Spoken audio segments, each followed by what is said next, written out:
In this quick tutorial, I'll show you how to insert a signature in Google Docs. If this video helps you out, make sure to like the video and subscribe for more quick Google Docs tips.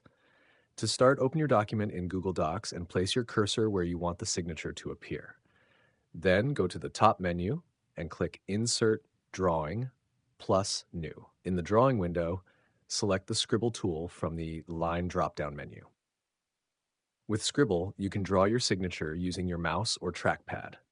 Once you're happy with it, click Save and Close, and your signature will be added directly into your document. If you need to adjust it, you can resize or move the signature just like an image. Another option is to upload an image of your handwritten signature. Just go to Insert Image and upload it from your computer or Google Drive. And that's it. That's how you create, insert, and adjust a signature in Google Docs. If you found this tutorial helpful, don't forget to like this video and subscribe for more step-by-step Google Docs guides.